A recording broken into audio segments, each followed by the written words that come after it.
Apesar de haver mais de 400 estudos clínicos de tratamento em curso, neste momento não há nenhuma terapia comprovada específica para o Covid-19 e não devemos esperar que uma vacina ou um remédio antiviral eficaz esteja disponível tão rápido. Apesar de estarmos desenvolvendo vacinas para o Covid-19 à velocidade pandêmica, apenas para referência, uma vacina normalmente leva mais de uma década para ser desenvolvida, com uma taxa de falha em torno de 94%.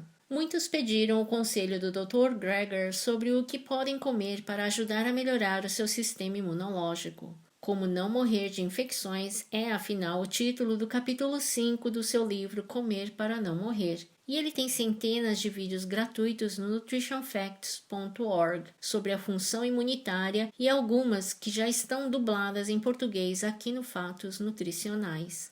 E há estudos espantosos, como estudos randomizados, duplos cegos, que mostram, por exemplo, que comer brotos de brócolis pode reduzir a carga viral de influenza, diminuir a inflamação induzida pelo vírus e optimizar a atividade antiviral das células exterminadoras naturais, os chamados NKs. Apenas comendo alguns brotos de brócolis, mas a Covid-19 não é a gripe. O Dr. Greger certamente apoia conselhos gerais de senso comum para sermos saudáveis durante a crise, emitidos por autoridades confiáveis como o Colégio Americano de Medicina de Estilo de Vida. Isso inclui dormir o suficiente de 7 a 9 horas, manter atividade física, reduzir o estresse, manter a ligação, embora remota, com amigos e família, e comer de forma saudável, com uma alimentação baseada em vegetais e integrais. A Organização Mundial de Saúde concorda: consumir mais frutas, verduras, leguminosas como feijões, ervilhas, grão de bico e lentilhas,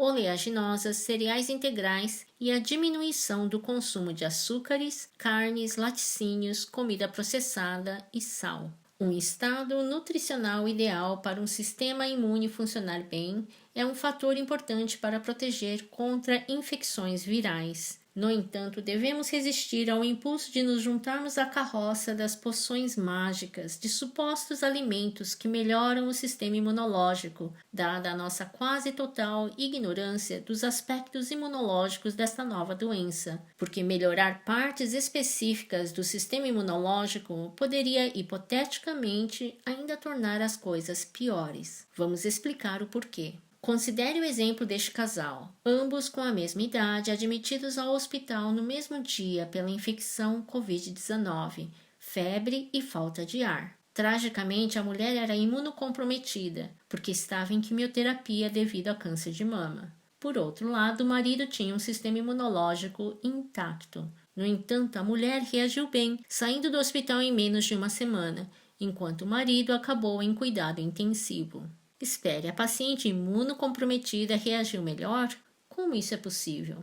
Porque, ao contrário de outros vírus comuns, não foi demonstrado que os coronavírus causem doença mais severa em pacientes imunocomprometidos. Por quê? Porque a nossa própria resposta imune parece ser a responsável principal dos danos ao tecido pulmonar durante a infecção.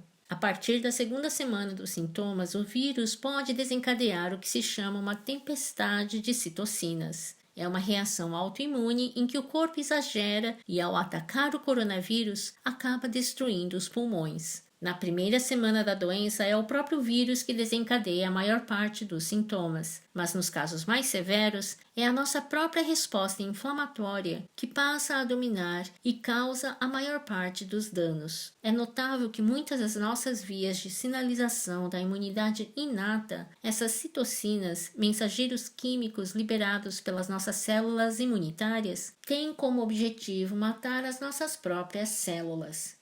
Mas isso faz todo o sentido. O vírus transforma as nossas células em pequenas fábricas de vírus. Portanto, uma parte do nosso sistema de defesa antiviral é matar as nossas próprias células, para cortar o caminho da replicação viral. Os vírus não se replicam em células mortas, por isso o suicídio de células é o mesmo que criar zonas sem vegetação na floresta para conter o fogo, mas ao queimar a aldeia para tentar salvá-la, podemos não sobreviver ao processo.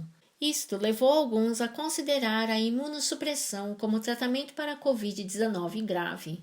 Mas, claro, a imunossupressão para tratar a hiperinflamação na Covid-19 pode ser uma lâmina de dois gumes. Portanto, quando lemos que os brotos de brócolis ativam as células imunes NK, isso é uma coisa boa ou má para algo como a Covid-19? Era bom para a gripe sazonal, mas para este coronavírus, ninguém sabe.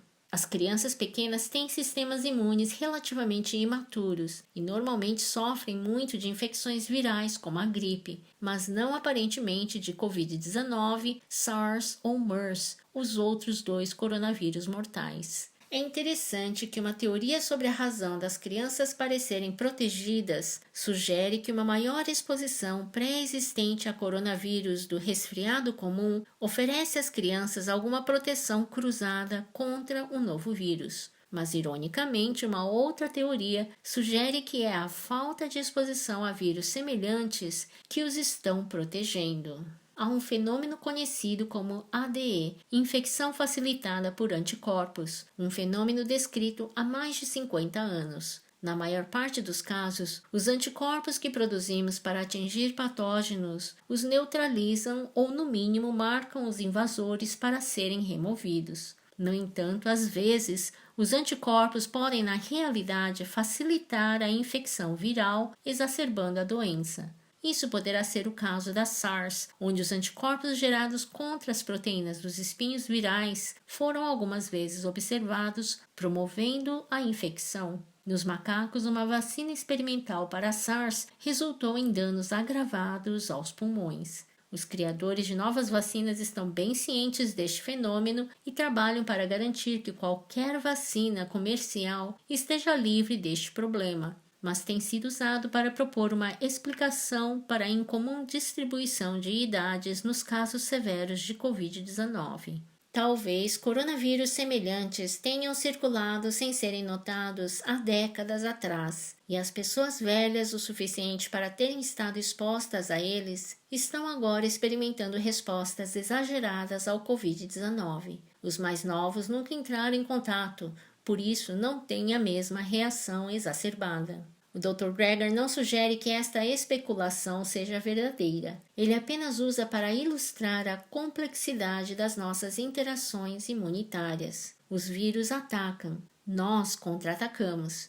E depois, os vírus algumas vezes evoluem para usar o nosso próprio contra-ataque a seu favor. É apenas uma palavra de prudência antes de tentar aumentar especificamente algum elemento do nosso sistema imunológico antes de compreender o alcance da nova ameaça. Dadas as incertezas, a melhor estratégia é não ficar infectado em primeiro lugar, especialmente antes de tratamentos eficazes e um sistema de saúde funcional estarem disponíveis.